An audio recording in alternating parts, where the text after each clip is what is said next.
Hi there, my name is Zac, And I'm Rin. and welcome to Quid Pros Quo. Today we're talking about naming conventions. I don't know about you, but coming up with names for characters is one of the things that causes me the most stress when Really? I'm trying to write something.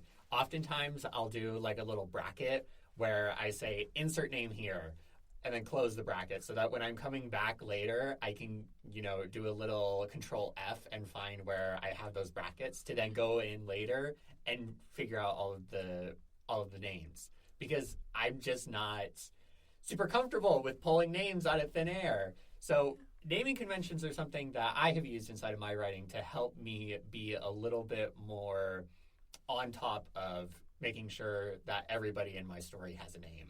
Yes. I understand the struggle of pulling names out of thin air, but I just do a lot of research beforehand. Yeah. So I'm not I don't have to pull them out of thin air. So process is important. Process right? is super important. If you're more of a planner, then you like you said, Rin, you're going to have more research beforehand. But if you lean more towards pantsing, like I often do, I'll get part of the way through and be like, oh, I need to add another character, and then you don't have a name for them.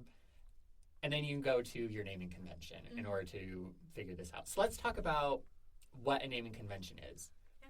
So a naming convention lends cohesion to your world. It is sort of a family of names from which you can draw from to make your world make sense. One of my naming conventions in my current work in progress called Witch's Blood, the witches' covens, their last name is derived from the first initials of their name. So in a coven of 3 families, the initials are C, R, and N. Their last name is Cerny, and then all the women within one family either have C names or R names or N names. Oh, interesting. Yeah. That's really cool. So you mentioned how that's your naming convention inside of your fantasy world, and that is a rule that you have created in order to kind of lend structure to how you go about it. Exactly. So there's a lot of ways we can create naming conventions for alternate worlds. I would say there's a lot more leeway in alternate worlds than there is if you're writing a story based in our world. Yeah, for sure.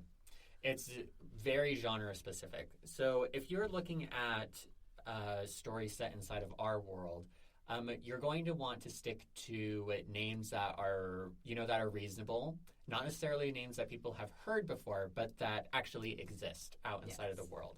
A website that I use when I'm writing a story that is set inside of the real world is behindthename.com. They have a sister site called behindthesurname.com, and those 2 sites are really helpful because when I go there, I'm not going to get a whole bunch of ads for diapers and baby wipes and that sort of thing because it's not a baby naming site. It's just a dictionary.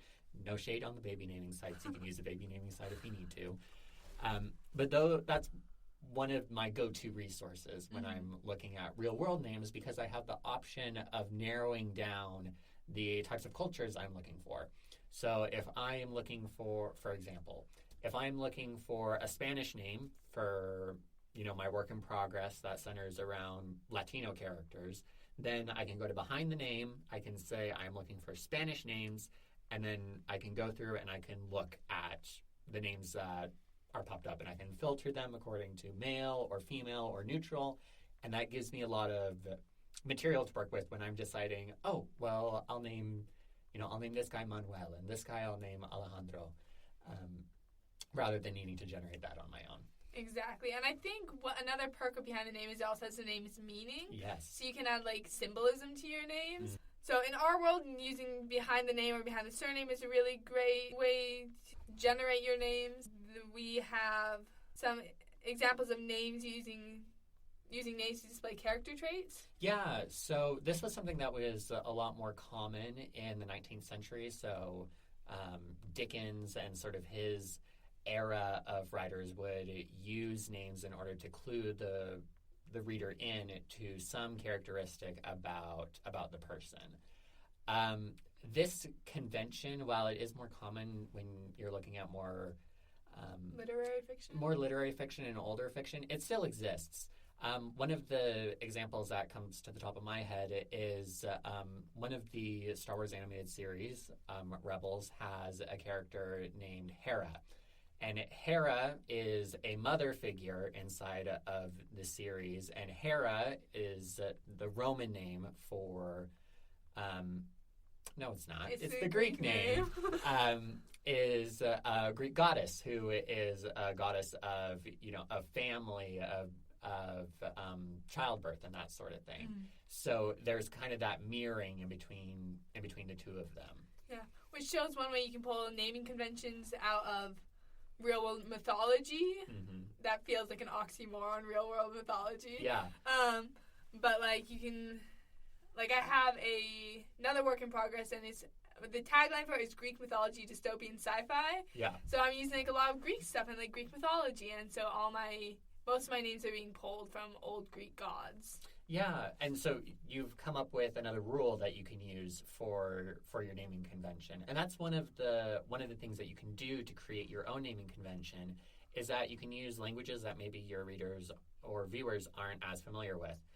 So I'll go back to Star Wars since I'm a huge Star Wars nut. As you should be. But many of the character names actually have meanings inside of kind of these niche languages. Couple of examples.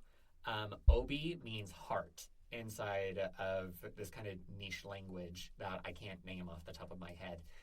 Yoda means warrior, and Vader is father. If you speak German, then that's not really a huge stretch, because the German word for father is Vater.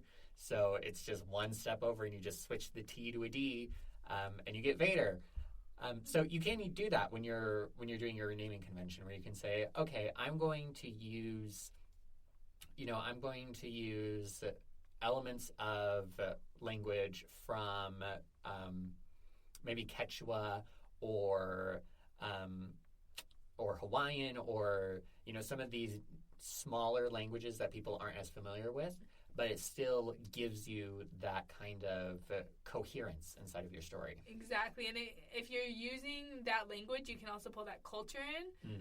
So you mentioned Hawaii. I have a Polynesian-inspired work in progress, which is super fun. I haven't worked on it in a long time, but I am using the language to create a culture behind the name. And I know Brandon Sanderson does the same thing in Store My Archives. For example, he has the name symmetry, except for H, where H can be any letter. Okay. But it's just kind of this idiosyncratic way to create this meaning in the world, and in his world, in this specific cultures in the Store My Archives, is a symmetrical name is holy. Yeah. And so that is another way to create a naming convention, is just to create a culture behind the name.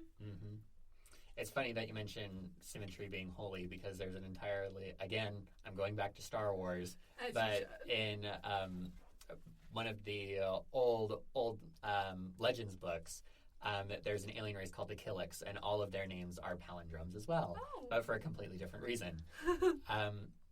Which brings us to the last possibility that we're going to talk about when it comes to naming conventions, and that is creating a naming language. We're going to talk about conlanging, or creating constructed languages, inside of a separate podcast, but just as a little taste of what's coming down the pipe.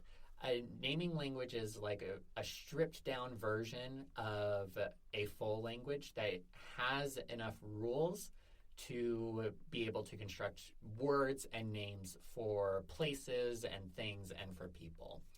So if you're going and looking at creating your own naming language, what you're going to want to do is you're going to want to figure out what the sounds of the language are, and you're going to want to figure out what the rules for combining sounds are. If you are familiar with another language, it's going to be helpful to kind of understand how some combinations of sounds are allowed in certain languages and other languages they're not. For example, in Spanish, you have the ñ character, which is an N sound followed directly by a Y sound. In English, we generally don't use that unless we're borrowing a word from Spanish, like jalapeno. Yes.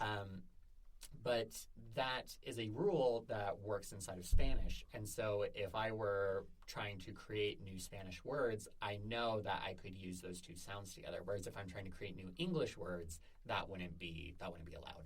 Exactly.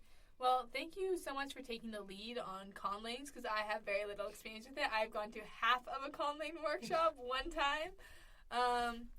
But is there any other stuff we want to talk about naming conventions real quick? The only thing that I would say is that if you don't have a naming convention, it's not the end of the world. For some projects it isn't necessary, but in other projects it lends a sense of realism and completeness to the world that you can't get otherwise. Yeah, I totally agree. It's okay if you don't have a naming convention, but they can be fun to play around with. So you just have to decide if it's right for your project. But anyways, I'll let Zach take us out. Yeah. Thank you so much for joining us today for Quid Pros Pro. We'll see you next time.